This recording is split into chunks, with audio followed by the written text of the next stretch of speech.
앞뒤 사람 인사합시다. 사랑하고 존경하고 감사합니다.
먹을 것이 없으며 우리의 양이 없으며 외양간에 소가 없을지라도 나는 여호와로 말미암아 즐거워하며 나의 구원의 하나님으로 말미암아 기뻐하리로다. 할렐루야. 이런 말씀이 있어요. 그런데 오늘날 성도들의 생활 속에는 이 문장, 이 말씀이 이렇게 들려지는 것 같아요. 비록 무화과 나무가 무성하지 못하며 포도나무에 열매가 없으며 감람나무에 소출이 없으며 밭에 먹을 것이 없으며 우리의 양이 없으며 외양간에 소가 없을지라도 나는 돈이 있어. 예, 밭에 뭐 없어도 돈 있으면 됩니다. 예. 하나님으로 인하여 기뻐하고 즐거워하는 게 아니라 오히려 통장에 돈이 있으면 밭에 이번 금년에 흉년 들어도 걱정 안 해요. 예. 냉장고가 텅텅 비어도 걱정 안 합니다. 왜? 돈 있는데 뭘. 무슨 하나님이야. 뭐 하나님으로 기뻐해. 뭐 그거. 뭐 그러다가도 돈 갑자기 주어지면은 걱정이 없어 버리죠. 든든하잖아요. 저는 우리 부끄러운 고백을 한번 했으면 좋겠어요. 사실 우리 다시교회는요, 제가 와서 보니까 직장 생활을 해서 매 월마다 이렇게 월급을 받으신 분들이 한 반, 그 다음에 농사지어서 그때그때마다 필요할 때 심어서 얻어서 생활하시는 분들이 한 반, 이 정도 됩니다. 그래서 반반 정도가 돼요. 우리 성도들은 반반 정도가. 근데 우리 다시교회 성도들 중에 월급 받아서 하나님 앞에 물질 구별하고 11조하고 그렇게 해서 어렵게 힘들기지만 잘 지혜롭게 잘 써서 그렇게 헌금 생활하신 분도 많아요. 근데 제가 왜 부끄럽게 고백이라고 이야기하냐면요, 제가 10년 우리 교회에 와서 이제 목회를 하는데 우리 농사짓는 우리 성도들 중에 자기가 상추를 팔든 무슨 배를 팔든 아니 뭐 배추를 팔든 뭐 하여튼 뭘 다 심어서 이제 팔았잖아요.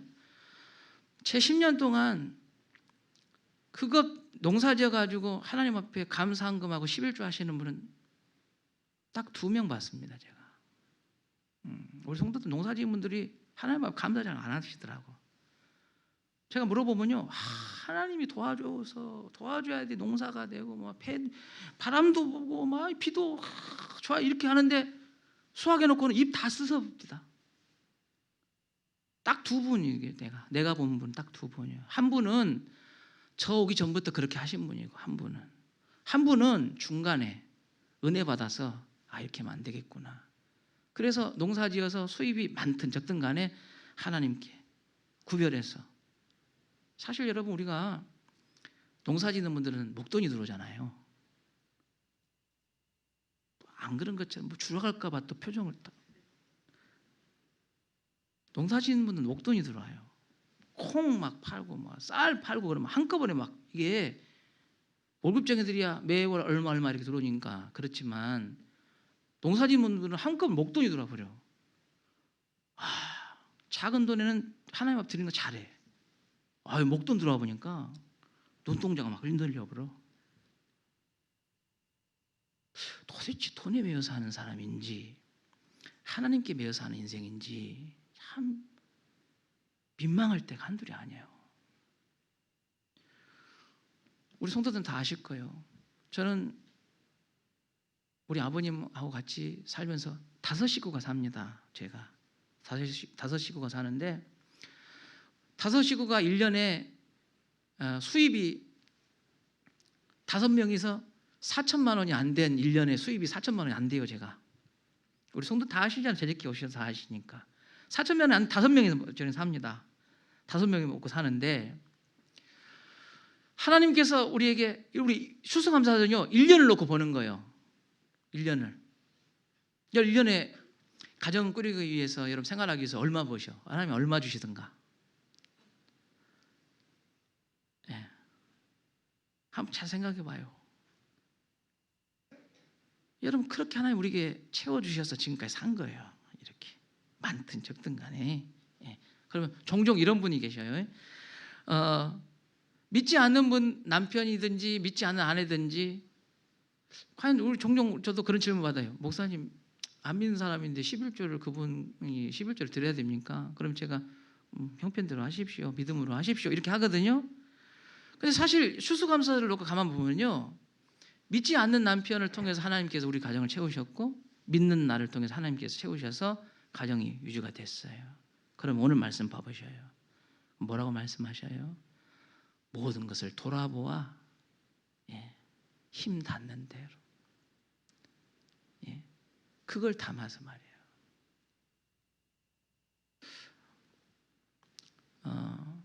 참 제가 이렇게 구체적으로 제가 이름을 거론하지는 않습니다만은 우리 성도들이 그냥 알라고도 하지 마시고 그냥 지나가고만 들으세요. 제가 우리 교회 와서 헌금 생활 하신 분들 중에 감동하신 분이 한 분 계세요. 제가 되게 감동받은 분이 계세요. 그분이 어떻게 헌금 생활 하시냐면 그분은요 수입이 사실은 그렇게 많지 않아요. 근데 자기가 딱 정해놨어 수입을. 근데 그 수입도요 자기 수입보다 훨씬 많은 액수로 11조로 딱 정해놨어. 그분도 맥주감사, 부활주일, 추수감사 그분의 생활보다 훨씬 더 많이 딱 정해놨어. 그분은 그 정해놓은 것을 위해서 하나님께 얼마나 기도하는지 몰라요. 해년마다 절기가 올 때마다. 그리고 비록 그의 생활이 오히려 수입보다는 지출이 훨씬 더 많은데도 자기가 쓸 것을 아껴서 하나님 앞에 약속한 것을 딱딱 해년마다 절기마다 딱 지킵니다. 참 감동이에요. 액수의 많고 적음이 아니라 그 마음 씀씀이를 보세요. 마음 씀씀이를. 하나님께서 내 인생을 책임지시는데 내가 적게 드리든 많이 드리든 내 인생은 하나님께 매여 있는 것이다. 이런 신앙 고백으로 그 일상을 그렇게 고백하며 사는 거예요. 참 감동이 돼요. 추수감사주일에는 우리가 우리의 은혜를 살펴서 하나님 앞에 힘 닿는 대로 주님 앞에 감사하는 거예요. 그렇게 하라고 말씀하시면서 이 속에 물질이 내 인생의 주인이 아니라 하나님께 매여 사는 인생이 바로 네 인생이라. 이걸 하나님은 고백하기를 원하시고 1번이 2번 되거나 2번 1번 되는 것을 원치 않으시고 여전히 하나님은 네 인생의 주인이라는 것을 강조하도록 추수감사절에 딱 묶어놓으셨다는 거예요. 딴 데 쳐다보지 마라. 이게요. 딴 데 쳐다보지 마라. 네 인생의 1번은 바로 나다. 이렇게 말씀하시는 게 추수감사절이라는 거예요. 현대 추수감사절은 극복해야 될 문제들이 참 많아요. 왜냐하면 여러분 지금 우리나라가 지금 몇 차 산업시대냐면 6차 산업시대입니다.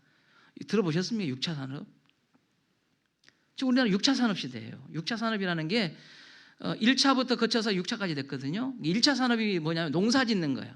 고기 잡고 뭐 광산, 그래서 금광 캐내고 그다음에 농사 짓고 1차 산업입니다.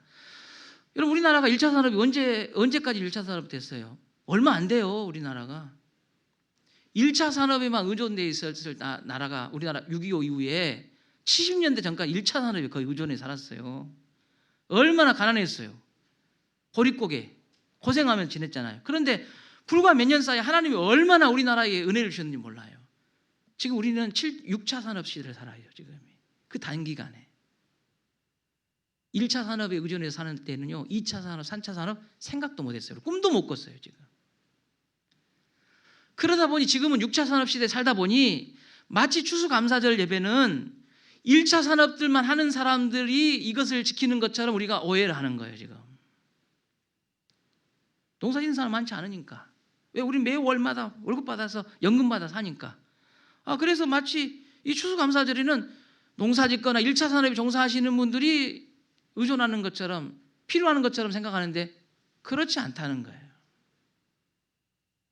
하나님은 여전히 우리에게 삶을 공급해 주시고 1년을 뒤돌아보면서 1년을 우리가 종합하면서 하나님 앞에 받은 만회가 어떤 것인가를 헤아리면서 그 1년을 돌아보면서 힘 주시는 대로 내 신앙의 고백을 표현하는 것이 추수감사주의라는 거예요. 지금이 여러분 4차 산업시대라고 합니다. 4차 산업혁명시대라고 그래요. 여러분 4차 산업혁명시대 들어보셨어요? 안 들어보셨지? 예, 예. 지금은 1차 혁명은 기계가 만들어질 때가 1차 혁명이에요. 2차 혁명 같은 경우는 이제 전기가 들어올 때가 2차 혁명이라고 그럽니다. 3차는 컴퓨터 들어올 때예요. 3차. 지금은 4차 산업혁명이라고 그래요.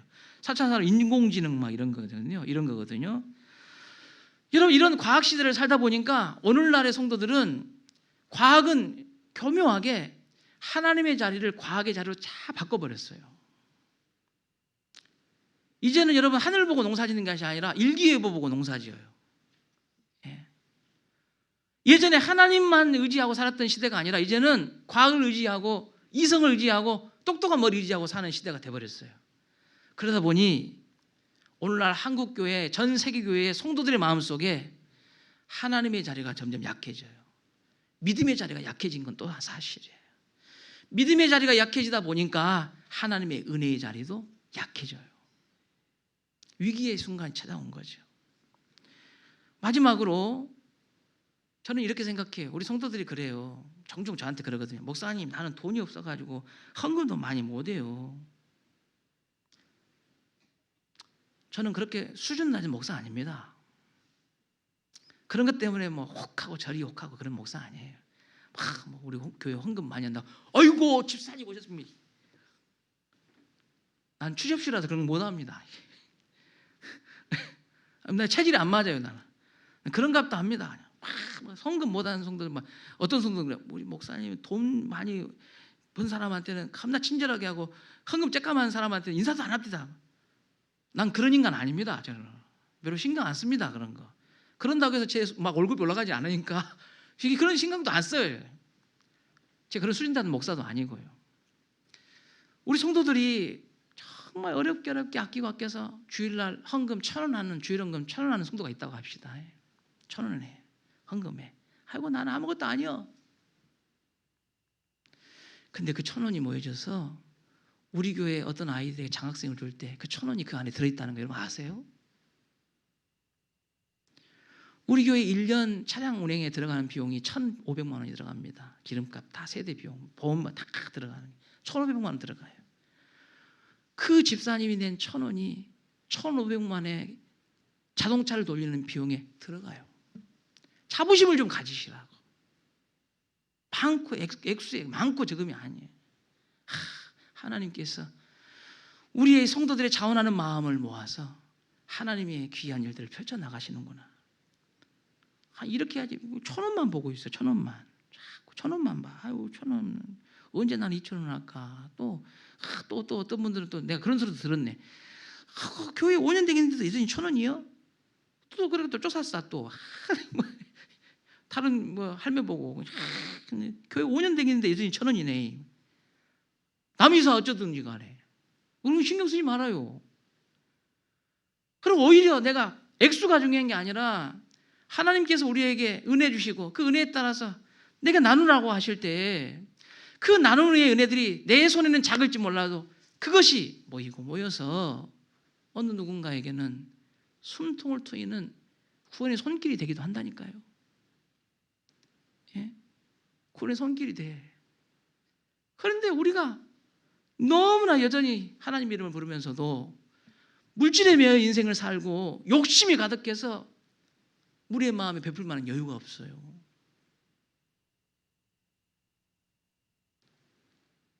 민망한 순간이 참 많아요.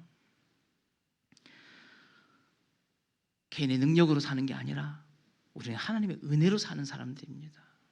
특별히 한 주간 우리 성도들이 1년을 여러분 쑥 돌아보세요.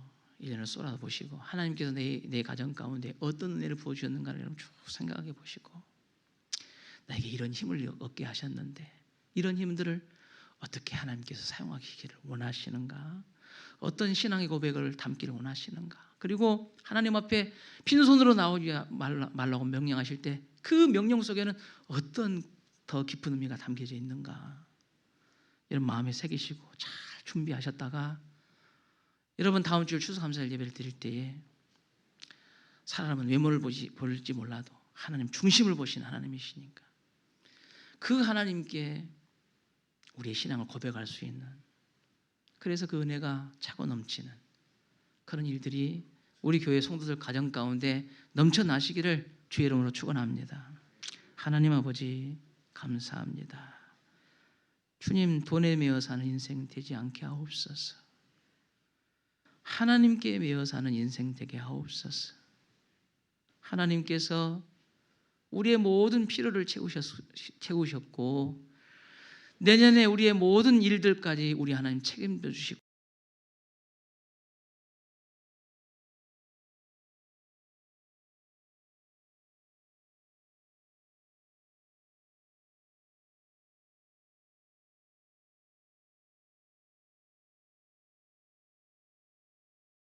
되게 하여 주옵소서. 예수님 거룩하신 이름으로 기도드리옵나이다. 아멘. 자리에서 일어나셔서 우리 주제 찬양하겠습니다.